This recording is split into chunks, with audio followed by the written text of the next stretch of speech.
आप सभी को जय मसीह की। प्रभु बहुत आशीष दे। आज जो ये गवाही आपके सामने रखी जाएगी, ये सच्ची गवाही है। ये खुदावंद के एक दास के साथ आप बीती है और ये बहुत पावरफुल गवाही है, जिसको सुनने के बाद आप हैरान भी होंगे और आपकी आंखों में आंसू भी होंगे। ये गवाही ऐसी है कि आप सच में इस बात को सोच सकोगे कि हाँ, ऐसा कोई नहीं कर सकता। इसके लिए बहुत बड़ा दिल चाहिए, इसके लिए बहुत बड़ा दिल चाहिए।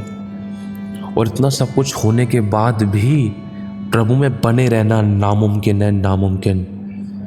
एक ऐसी गवाही जो कभी हम जिंदगी में सोच भी नहीं सकते। एक ऐसी गवाही जिसके कारण हम अपनी परिस्थितियों को देखकर हम अपने आप को परख सके कि हाँ प्रभु, मैंने तो कभी ऐसा किया, मैं तो कभी ऐसा कर ही नहीं सकता, ऐसा तो विश्वास मेरा है ही नहीं, ऐसा तो मैंने कभी सोचा भी नहीं। समझ रहे हो? प्रभु का आत्मा आज बात करेगा, आंखें नम हो जाएंगी लेकिन विश्वास बढ़ेगा। और जब आप इस गवाही को सुनोगे ना, मैं सच बता रहा हूँ, खुदावन आपको स्ट्रॉन्ग करेगा, आपको स्ट्रॉन्ग करेगा। आप निकट आओगे खुदावंत के पास, इस गवाही के द्वारा खींचे चले आओगे। ये सच्ची गवाही है, ध्यान से सुनना, खुदावंत का रूह बात करेगा। आज प्रभु आर पार छेदेगा इस गवाही के द्वारा। ये हकीकत है। हमने बहुत बार बहुत सी चीज़ें पढ़ी हैं, हम सोचते हैं कि किताबों की बातें, लेकिन नहीं, जब वो हकीकत में किसी के साथ बीती है तो सच है। वो लिखा है परमेश्वर के वचन में, जो परमेश्वर से प्रेम करते हैं उनके लिए सब बातें मिलकर भलाई ही को उत्पन्न करती हैं। और परमेश्वर के वचन में लिखा है कि मेरा धर्मी जन विश्वास से जीवित रहेगा, यदि उसका मन विश्वास से हट जाए तो मेरा मन उससे प्रसन्न नहीं होगा। एक प्रभु की दास है जो प्रभु में सो चुके हैं, डीजीएस दीनाकरण जी, उनकी गवाही है। प्रभु की उस दास को परमेश्वर ने बहुत अच्छी सेवकाई दी। पूरे वर्ल्ड में उनको जानने वाले लोग रहे, मतलब बहुत जगह जगह उनको जानते हैं। मैं ये नहीं कह रहा कि बच्चा बच्चा जानता है, लेकिन बहुत बड़ी बड़ी मिनिस्ट्रियों के उनके बारे में नॉलेज होगी। और दूसरा, जैसे आज हम इंडिया के अंदर बैनी हिन जी को जानते हैं, एंडरसन बिसोनी जी को जानते हैं, बिली ग्राम जी के बारे में हमने सुना है, और ही बड़े बड़े दास हैं परमेश्वर के। तो एक दास प्रभु के डीजीएस दीनाकरण जी भी रहे हैं, जिनको भी जिनकी मतलब सेवकाई फॉरेन कंट्रीज़ में भी जो सेवा कर चुके हैं, जिनको फॉरेन कंट्रीज़ में भी परमेश्वर ने इस्तेमाल किया है, और अपने इंडिया में भी बहुत लोग जानते हैं उनको। और अगर हम देखें, जब डीजीएस दीनाकरण जी को परमेश्वर ने सेवकाई के लिए उठाया, बढ़ाया, स्ट्रॉन्ग किया, मजबूत किया, फाइनेंशियली, स्पिरिचुअली, सोशली बहुत ब्लेस किया, बहुत परिपक्व किया वचन में, बहुत मजबूत किया प्यार में, बहुत अनुग्रह दिया सेवकाई में। एक समय आया उनका कि खुदावंद ने उनको और बढ़ाया और बढ़ाया और बढ़ाया। एक टाइम आता है कि वो सेवकाई करते हैं, सेवकाई करते करते उनको कहीं जाना होता है तो उनकी फैमिली कहती है कि हमें भी चलना है आपके साथ। ऐसी कुछ बातें होती हैं। तो जो गवाही आपको बताई जाएगी, हल्का फुल्का वर्डिंग्स अप एंड डाउन हो सकती है, लेकिन आप समझना, उस गहराई को जानना। तो जब वो फैमिली वो तैयारी करते हैं, जब वो जाने के लिए, वो अपने पापा के साथ चलने की कोशिश, मतलब पापा के साथ जाना चाहती है, वो बेटी उनकी और उनकी जो वाइफ है वो साथ होती है। अब ये तीनों चारों मतलब गाड़ी के अंदर होते हैं और ये जा रहे होते हैं, डीजीएस दीनाकरण जी और उनकी वाइफ और उनकी बेटी। इसका नाम होता है इवेंजलिन, ऐसी कुछ नाम होता है इसका, शायद इवेंजलिन नाम होता है। तो अब वो जा रहे होते हैं गाड़ी के अंदर, तो अचानक आगे चलते चलते बहुत ख़तरनाक एक्सीडेंट होता है, बहुत ख़तरनाक। उस एक्सीडेंट के अंदर उन तीनों के बहुत भारी चोट आई हुई होती है, जिसमें से डीजीएस दीनाकरण जी की आँख खुलती है। तो वो तुरंत अपनी बेटी को देखते हैं, वो पड़ी हुई है और कोई जवाब नहीं दे रही, और डीजीएस दीनाकरण जी की हड्डियों में कहीं ना कहीं बहुत सी जगह चोट लगी हुई होती है। उनकी वाइफ की भी बहुत तगड़ी चोट आई हुई होती है, लेकिन वो तुरंत अपनी बेटी को आवाज़ मार रहे होते हैं। उनको अपनी बेटी दिखाई दे रही होती है, वो बोलते हैं, बेटी, आवाज़ मारते हैं उस बच्ची को, एंजलिन, एंजल, एंजल, एंजल, वो आवाज़ मारते हैं उसको, लेकिन कोई रिस्पॉन्स नहीं मिलता। तो होता क्या है, आपको बैकग्राउंड में थोड़ा सा साउंड आ सकता है, क्योंकि मेरी बेटी भी है एक छोटी सी, और हमारी छोटी सी फैमिली है, थोड़ा हल्का फुल्का आपको बैकग्राउंड नॉइस आ सकता है। तो होता क्या है कि जब प्रभु के दास उस बेटी को आवाज़ मारते हैं, एंजल एंजल एंजल, तो वो कोई रिस्पॉन्स नहीं देती। तो इतने में बहुत एम्बुलेंस वगैरह आती है, तो बहुत जल्दी उनको जल्दी से जल्द हॉस्पिटल में पहुंचाया जाता है, नज़दीकी हॉस्पिटल में पहुंचाए जाने के बाद में उनका ट्रीटमेंट चलता है। और उस जो लड़की होती है उसकी कंडीशन बहुत ज़्यादा सीरियस होती है, मतलब ब्रीथिंग नहीं हो रही होती है उसको। तो जो अब डीजीएस दीनाकरण जी और उनकी वाइफ होते हैं, उनको अलग रख दिया जाता है। उनकी भी बहुत ख़तरनाक सिचुएशन होती है, उनको भी ट्रीटमेंट चलता है। तो जब उनका बेटा आता है पॉल दीनाकरण जी जब आते हैं, तो पॉल दीनाकरण जी देखते हैं, वो बहुत हैरान होते हैं और तुरंत वो अपनी बहन के पास जाते हैं और अपनी मतलब डीजीएस दीनाकरण जी की जो बेटी है, पॉल दीनाकरण जी की जो बेटी बहन है, तो उसके पास जाते हैं। तो तुरंत देखते हैं और प्रार्थना करते हैं उसके लिए। और ये सारी बातें शायद डीजीएस दीनाकरण जी को नहीं पता होती, मतलब पॉल दीनाकरण और एवेंजेलिन जो जिसका एक्सीडेंट हुआ था, और जो उनके जो भाई हैं पॉल दीनाकरण, उन दोनों भाई बहनों के जो पापा हैं डीजीएस दीनाकरण और उनकी जो मम्मी है, उनको मम्मी पापा को नहीं पता होता, लेकिन पॉल दीनाकरण को पता चल जाता है कि मेरी बहन जो है वो एक्सीडेंट में ऑन द स्पॉट मर चुकी है। मरने के बाद ये वाली शायद हो सकता है ये न्यूज़ पापा को ना पता हो, लेकिन वो कोशिश करते हैं उसको उठाने की। बड़े बड़े अभिषिक्तों को बोलते हैं, बड़े बड़े दास आते हैं, बड़े बड़े सेवक लोग आते हैं कि इसको उठाओ, इसको उठाओ, इसको उठाओ, इसको इसके लिए प्रेयर करो, इसको उठाओ। वो बहुत कोशिश करते हैं, बड़े बड़े अभिषिक्त आते हैं उस मैटर के अंदर, और उसको हॉस्पिटल भर जाता है, क्योंकि हज़ारों हज़ार लाखों लाख लोग उनको जानते हैं, डीजीएस दीनाकरण जी को जानते हैं। एक पवित्र परमेश्वर के एक पवित्र सेवक रहे हैं, बहुत अच्छी सेवा, बहुत विश्वास योग्य, वचन को गंभीरता से और गहराई तक लेकर जाकर प्रचार करने वाली आत्मा परमेश्वर की उसमें उनमें वास करती थी, समझना। तो बहुत लोग उनको जानने वाले थे, और लोगों के मन में एक सवाल उठने लगा, विश्वासियों के, सेवकों के, अभिषिक्तों के, बड़े बड़े लोगों के मन में सवाल उठने लगा, अरे डीजीएस दीनाकरण जी के साथ ऐसा कैसे हो गया। और जब वहाँ के बड़े बड़े सेवक जब उनकी बेटी के लिए प्रार्थना करने के लिए आ रहे थे कि उसको उठाया जाए, कि वो जीवित किया जाए उसको, लेकिन नहीं हुई। देखो प्रभु का वचन हमें बताता है, जो एक आया है उसको जाना है, अब उसको कैसे जाना है, सब चीज़ें परमेश्वर के हाथों में है ना। तो होता क्या है, पॉल दीनाकरण जी बहुत कोशिश करते हैं कि उनकी बहन जो है वो जीवित हो जाए। वो बड़े बड़े दासों को बुलाते हैं, सब प्रार्थना करो, आप भी करो, आप भी करो, प्रार्थना करो। सबको करने के बाद भी वो नहीं जी उठ पाती, वो ख़त्म हो जाती। तो ये न्यूज़ उनके पास पहुंचती है, डीजीएस दीनाकरण जी के पास। फिर उनकी कंडीशन थोड़ी क्रिटिकल होती, फिर भी वो कैसे ना कैसे करके देखते हैं और बहुत उदास होते हैं।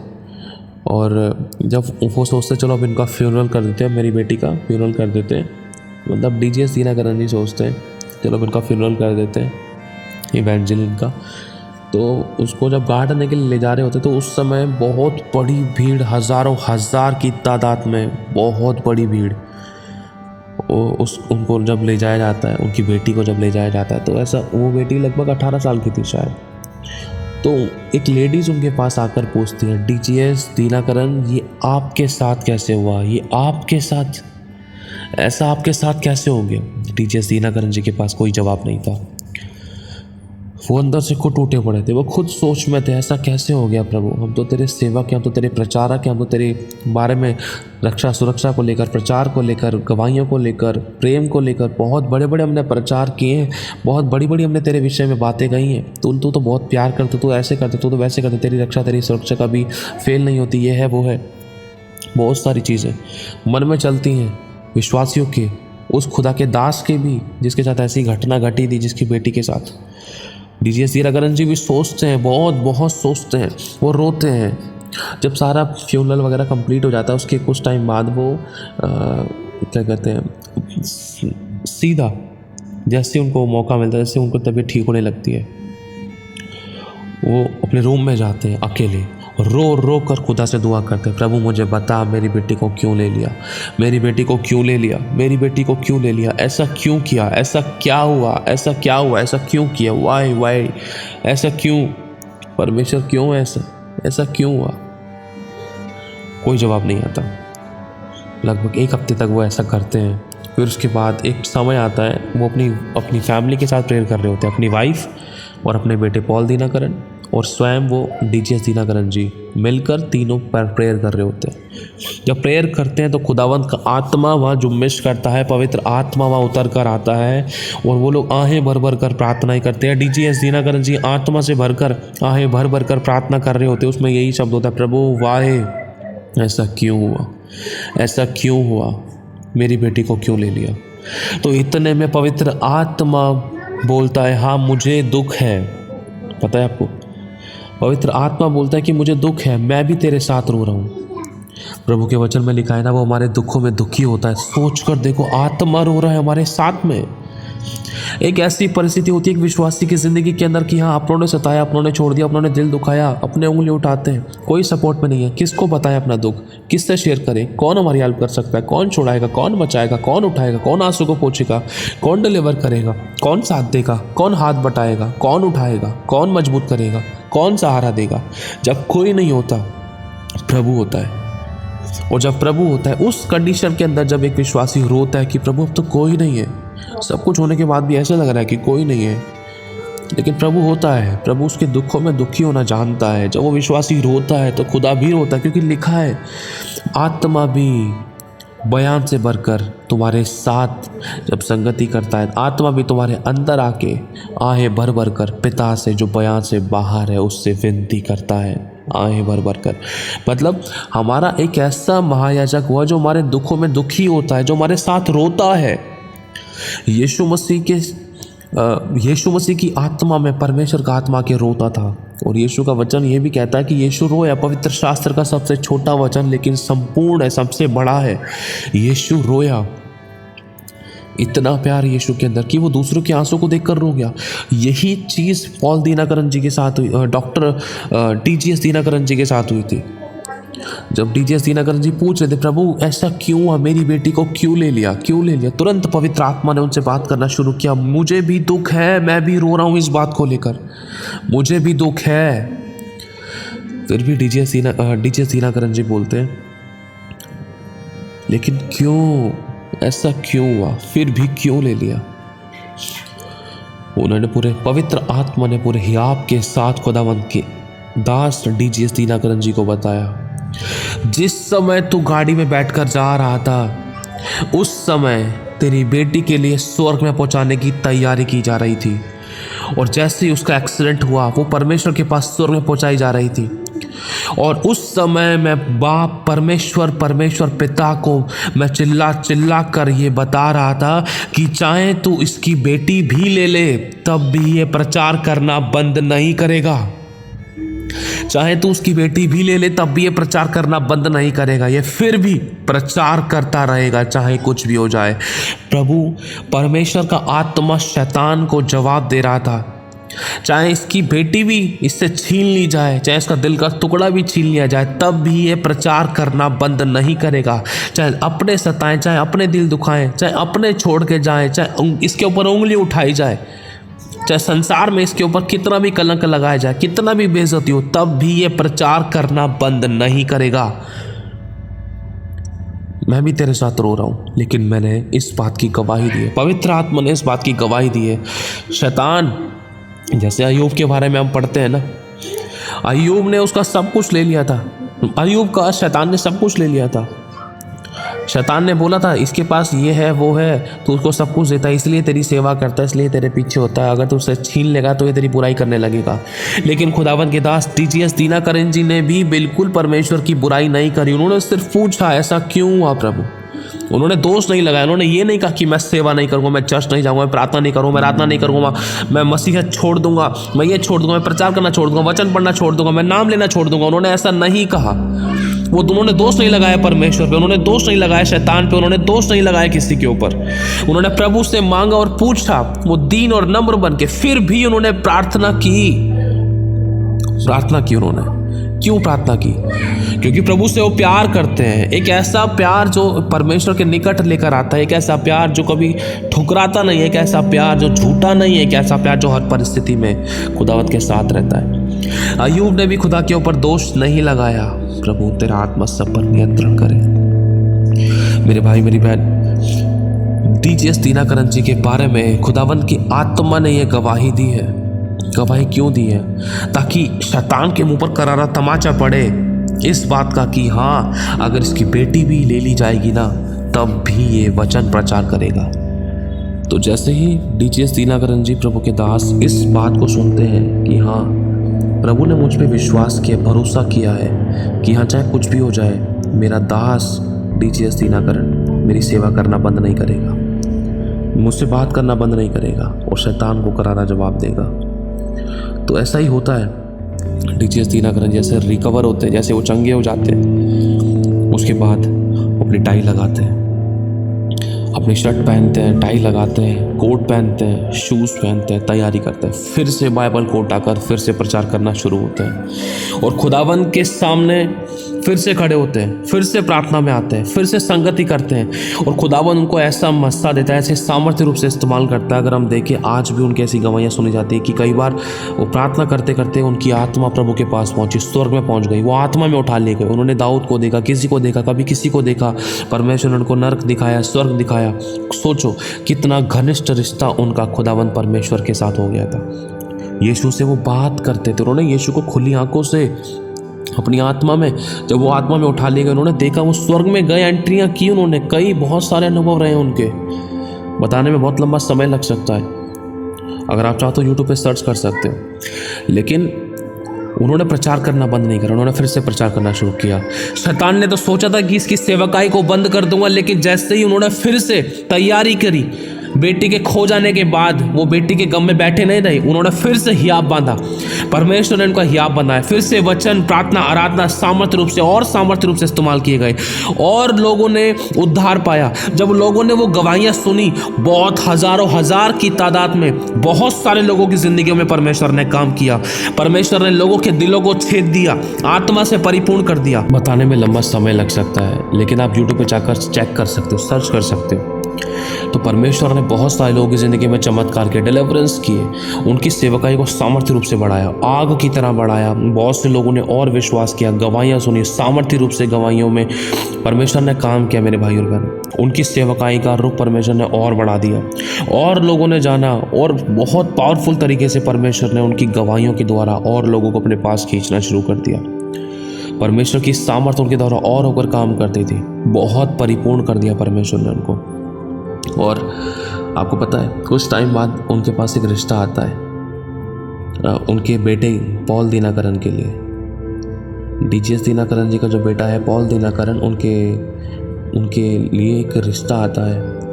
कोई प्रभु के दास होते हैं, बोलते थे कोई एक बेटी है, एक रिश्ता आया है पॉल दीनाकरण जी के लिए। तो प्रभु के दास डीजीएस दीनाकरण जी देखते हैं, कौन सी बेटी है, लाओ फोटो दिखाओ। तो फोटो देखते हैं तो वो हैरान हो जाते हैं, बोलते हैं ये तो बिल्कुल एंजल जैसी लग रही है। एंजल, वो प्रभु के दूसरे दास कहते हैं एंजल नहीं, इसका नाम इवेंजेलिन है, इवेंजेलिन नाम है इसका। ये हैरान कर देने वाली बात है। प्रभु के दास की बेटी का भी नाम इवेंजेलिन था और उसको वो प्यार से एंजल कहते थे। अब सोच कर देखो, जो प्रभु में सो चुकी है, देखो वो अगर बेटी उनकी जीवित होती तो वो पराए घर जाती, शादी होने के बाद किसी और के घर पर चली जाती। लेकिन परमेश्वर ने उनको पली पलाई बेटी उनके खुद के घर में रहने के लिए, वो भी एक बहू के रूप में एक बेटी परमेश्वर ने उनको उनके बेटे की शादी के लिए दे दी परमानेंटली। सोच कर देखो, कितनी हैरान कर देने वाली बात है। जब उनके पास रिश्ता आया तो वो हैरान हो गए, अरे ये तो बिल्कुल एंजल जैसी लगती है, अरे इसका नाम तो मेरी बेटी वाला है, इवेंजेलिन नाम है, और ये मेरी बेटे की बहू बनेगी। सोच कर देखो, परमेश्वर ने उससे बढ़कर उनको ब्लेस किया जो उन्होंने खोया। हालेलुया। और परमेश्वर कर्जदार नहीं है, वो प्यार करता है। और आज खुदावन लाखों लाख विश्वासियों में से जो छोटी छोटी बात में खुदा को छोड़ते, दोष लगाते, बुराई करते, कमी निकालते, ठट्टा करते, नादर करते, खुदा को छोड़ के चले जाते, सताव में, दुखों में उंगलियों उठाते, दोष लगाते परमेश्वर पे या शैतान पर, उन विश्वासियों से परमेश्वर का दिल कई बार दुखता तो है, लेकिन फिर भी कहीं ना कहीं लाखों लाख में से परमेश्वर एक ऐसे विश्वासी को ढूंढ रहा है, अय्यूब के समान, जिसके बारे में वो एक गवाही दे सके कि हाँ, चाहे कुछ भी हो जाए ये मेरे ऊपर दोष नहीं लगाएगा, चाहे कुछ भी हो जाए ये विश्वास योग्य रहेगा, चाहे कुछ भी हो जाए शैतान इसके ऊपर दोष नहीं लगा सकेगा, वरन शैतान उसको देखकर खुद शर्मिंदा होगा। खुदावन कुछ ऐसे अभिषिक्तों को ढूंढ रहा है इस भारत देश में, इस संसार में। क्या वो आप हो? खुदावन चाहता है कि हर परिस्थिति में उसके साथ विश्वास योग्य रहे, कि कभी शैतान हम पर दोष ना लगा सके। शैतान ने कहा था अय्यूब के बारे में परमेश्वर से, परमेश्वर देख, अय्यूब तो तेरा भय मानता है, इसका भय मानने का कारण यही कि क्योंकि तू उसको आशीष देता है, अगर तू उसको सब कुछ छीन लेगा तो क्या तेरा भय मानेगा? नहीं मानेगा। प्रभु ने कहा जा परख ले मेरे दास को, तब भी वो मेरा भय मानेगा। और सब कुछ छीनने के बाद भी सोचो, एक माँ बाप की सबसे बड़ी संपत्ति क्या होता है? उसका बच्चा होता है। अय्यूब के बच्चे तक छीन लिए थे शैतान ने। समझ रहे हो आप लोग? सबसे बड़ी संपत्ति एक माँ बाप की उसके बच्चे होते हैं।